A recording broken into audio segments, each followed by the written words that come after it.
Coucou YouTube, c'est Guts. Aujourd'hui, on se retrouve pour une petite vidéo siège Squad 0 contre la guilde ISO et AF Solas.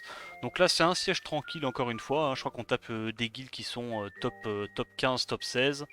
Bon, voilà, nous on est top 2. Le matchmaking, je trouve qu'il n'est pas très équilibré, mais bon, c'est comme ça. Au niveau des Dev Catnat, ils ont du Classico, Mimir, Chilling pardon et Click Lead, et de l'autre côté c'est exactement la même chose, c'est du Galion et Sheer Fade. Donc voilà, ça c'est du classique. Au niveau des 5 nats, on va voir qu'il y a de la LD classique, et au niveau des 4 nats de backline, voilà, ça c'est assez tranquille. Ah bah les deux ont la même défense, c'est marrant ça. Ok, bah écoute, faut croire que Syrah Nora Théomars c'est un truc classique. Très bien, on va voir ce qu'on arrive à faire, c'est parti. Première offense, on part contre du Carcano, Celia, Bombay à l'ancienne, et on va y aller avec la petite compo qui fait trop plaisir. Yunu, Psamat et Leica. Tout est très fragile, très offensif. Et en gros, on va tirer parti du fait qu'il n'y ait pas de sustain en face, donc bah, il va nous tuer facilement. Et on va revenir pour la suite de la bagarre, je pense. Hop, il nous tue Yunu une première fois. On met des dégâts un peu partout. Je pense que ça devrait suffire pour tuer ça. Le petit reset qui fait plaisir. Donc il va nous tuer Liunu. On a tué déjà une personne. Et là, bah, je t'avoue que le Leica commence à devenir compliqué à gérer. On a le passif du Psamat qui vient à bout de la Célia. Et là, c'est impossible à ce stade-là que le Leica se fasse 1v1. On retourne immédiatement sur la même compo. On va y aller ce coup-ci avec du chaud, de la Camille et évidemment un autre mob qui peut bien tanker les persos monoïtes, puisque bah, il n'y a que du monoïte. Donc on prend un Garo pour tanker un petit peu le Carcano, et puis bah, deux Bruiser hauts qui ont du self-sustain. Je pense qu'on va aller directement sur la Célia, non? Je sais pas trop. Je pense que c'est Célia qui peut être relou. Parce que de toute façon, les autres, je devrais pouvoir récupérer... Bon, excellent proc, nickel. Allez, ça dégage. Donc mon Garo vient de mourir, mais j'ai envie de te dire, c'est pas grave, c'est la vie. On a juste à cesser ce petit père Carcano, et là c'est gagné. Alors, normalement c'est gagné, à moins que... 50k, mais non, c'est broken. Heureusement qu'on a Camille, nous aussi, qui est broken. Nice. Il me fait quoi là? De toute façon, il peut pas me one-shot, j'ai 60k... Attends, j'ai combien? J'ai 35-36k HP in-game. Donc même s'il me fait proc into it tap, il me tue pas, je pense.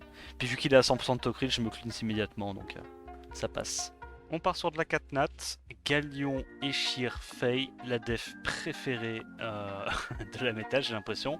On va y aller avec une hyène, dégâts sur Dark pour sortir la Fei tout de suite, le Wadam, réduction Dark, et la Shazun, réduction Light.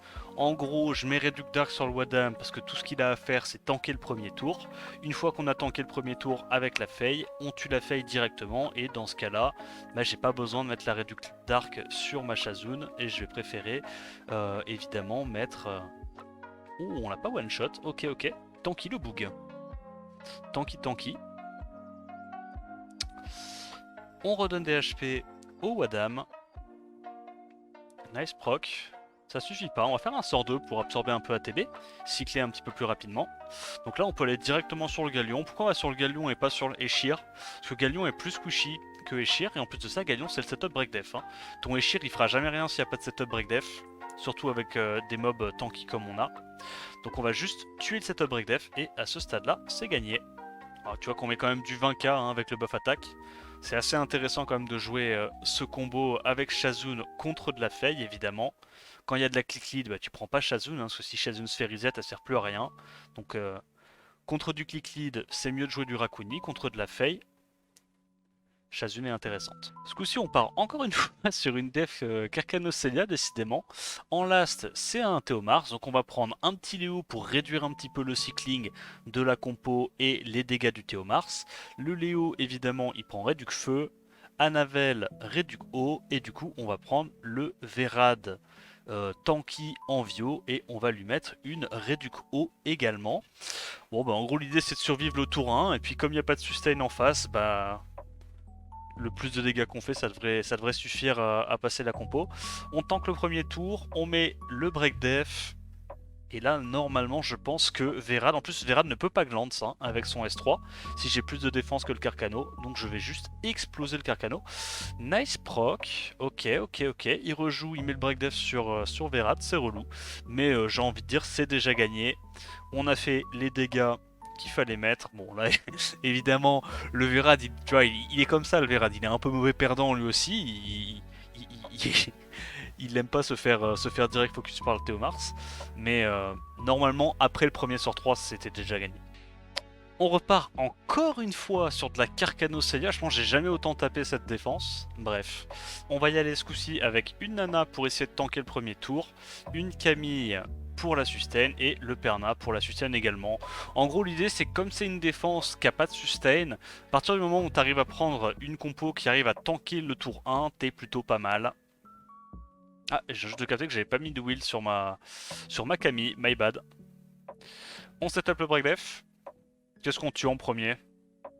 Bon, je dirais on met un petit coup sur le Carcano et on n'en parle plus.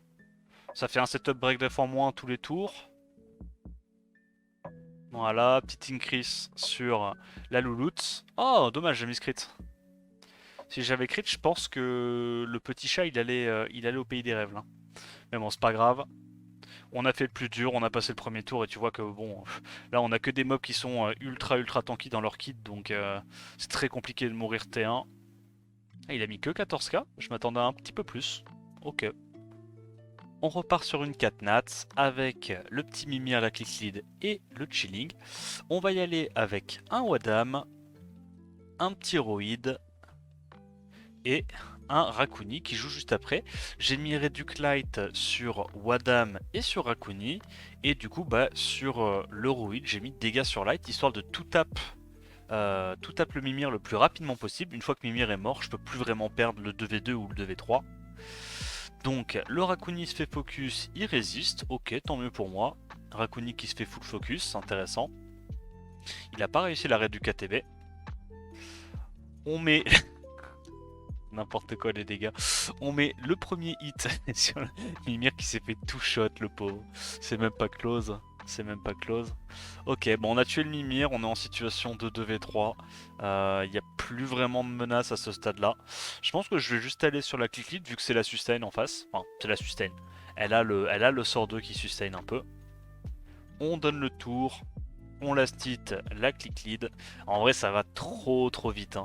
C'est vraiment tellement confort d'avoir accès au lead to crit de Wadam. Même si c'est pas beaucoup, c'est que 17%. Ça facilite tellement les builds, je trouve. Voilà, le petit proc, mais c'est fini. Hein. Il n'y a clairement pas les dégâts pour passer à travers. On gagne. On enchaîne sur une offense Savannah Tebae. Heureusement pour moi, c'est Tebae avant le nerf. Donc bah, les seules sources de break def, c'est ces deux-là. On y va avec une compo du coup qui a beaucoup de défense. On a mis de la réduc d'arc sur Alia et Léo. Léo qu'on a reruné en full tank également. En gros l'idée, on a déjà le Fengan qui est là pour faire les dégâts donc Léo c'est pas très grave. J'imagine qu'on doit aller sur Clara non en first. Ok donc il nous stun pas, ça c'est big. On va mettre directement le buff ribbon, vu que là va y avoir des AOE.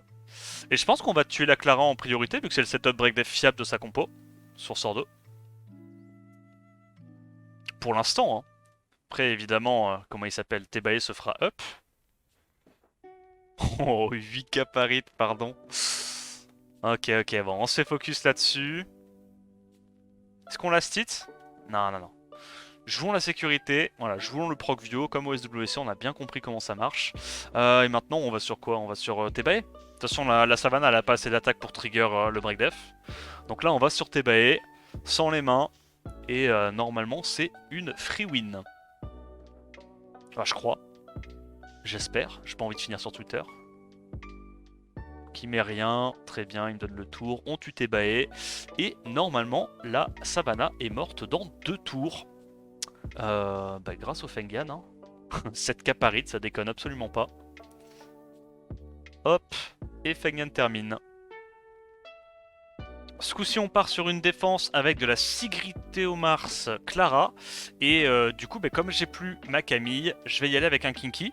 J'ai tout mis en Will. Et en gros, l'idée, c'est que on va, avec le shield de Windy, avoir un buff en plus pour la Clara. Donc logiquement, on est censé avoir un petit peu moins de chance de se faire Strip Stun. Ah, et on se fait Strip Stun. Elle est terriblement nulle, ma défense, là. Bon, alors, on doit aller là-dessus, je pense. Ouais. On n'a pas de proc. On met un premier break def. Oh, ça proc beaucoup, j'ai très peur là. Là, je t'avoue, je commence à avoir un peu peur. Je pense qu'on est... Oh, nice.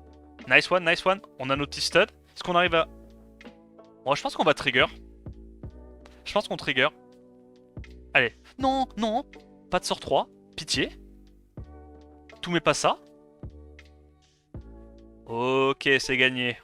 On a tué le vilain Théomars. Je n'ai plus peur de rien. Ça passe. On repart sur de la Catnat. Ce coup-ci, c'est de la Mimir. On va y aller avec le troisième Wadam, Reduc Light, évidemment. Je prends ma petite hyène. Dégâts sur Light. Je fais en sorte d'être capé avec l'autocrit Wadam. Et du coup, un Raccoon, pareil. Lui, j'ai mis Reduc haut parce que je me dis... En vrai, si le Wadam se fait focus, tant mieux. Et si c'est le Raccoon qui se fait focus T1, bah le Wadam le sauvera. Donc je me dis, vu que je vais sortir immédiatement le Mimir, bah à ce stade-là, je suis pas trop mal parti. Petit sort 1. C'est marrant parce que là, il a pas fait son spell, du coup, il tank un tout petit peu plus. Mais on a quand même les dégâts pour pouvoir le double tap, malgré tout. C'est le problème hein, de ce genre de mob, c'est que c'est pas très tanky. Donc elle met le sort 3 sur le Raccoon. Dans tous les cas, on se serait cleanse juste après. Et bah pour moi, il y a... Pour moi, il n'y a plus qu'à aller sortir du coup le chilling. Et là, bah, il n'y a aucun dégât. Il n'y a juste pas assez pour nous passer. Et la petite hyène, décidément, qui est toujours aussi plaisante à jouer. Hein. Allez, c'est parti pour la dernière offense. On retourne sur la Def Catnat. On va y aller du coup avec un Jultan très tanky, double Revenge Energy, Reduc Light et Accuracy sur 3, histoire de mettre des petits dots. Ah, mais attends, mais je viens de capter que c'est même pas le bon arté. Ok, on oublie tout, nevermind. Donc on a dit qu'on met ça plutôt. C'est quand même un peu plus sympa que d'avoir... Il n'y a pas une seule substat attaque sur le build, ça m'est bien. Bref, donc du coup, Jultan full tank. Comme il n'y a pas de sustain, il est là pour essayer de tuer avec le passif. On a un Windy en Vio multi-hit avec un peu de dégâts sur light pour essayer de tuer ce Mimir en premier. Et là sur le coup je le mets un peu offensif. Il n'y a pas besoin qu'il soit très tanky ton Windy, parce que comme il pourra pas se prendre de break def, il va pas prendre beaucoup de dégâts de la team en face, ni se faire énormément focus. Et on termine avec une Triana full tank, Reduc Light également, et Recovery sort 2. L'idée ça va être de sortir le Mimir dès le début. Et une fois qu'on a sorti le Mimir, normalement on est plutôt bien parti pour gagner le 2v2 contre Chilling. Donc là c'est le pire scénario pour nous. C'est le Ishir qui se fait focus. En plus de ça, il y a un petit proc, décidément. C'est vraiment un cas d'école. Nice proc. Nice proc. Donc on a récupéré notre spell. On vient à bout. Je pense que même sans ce proc là, tu vois qu'on met du 4k par hit. Hein. Même sans ce proc là, on tue le Mimir. C'est vraiment l'avantage de Jultan contre cette compo. Hein. C'est que comme il n'y a pas de sustain, ça fait trop mal. Derrière, tu peux te permettre d'avoir un Windy, tu vois, qui tape un peu avec des subto-crits. Et tu tues juste trop vite en fait. Tu tues juste trop vite. 5k par hit. Hein. Faut pas oublier, hein, Windy, c'est comme toutes les citrouilles, ça a un scaling speed sur le sort 1. Donc entre le fait que le spell scale sur la speed et que ça soit multi-hit, bah tu vois que même avec un build en speed HP avec quelques subtocrits et des bons artés, tu mets du 15k hein, sur Breakdef, c'est très fort. On termine du coup le siège là-dessus. On a fait 10 défenses réussies.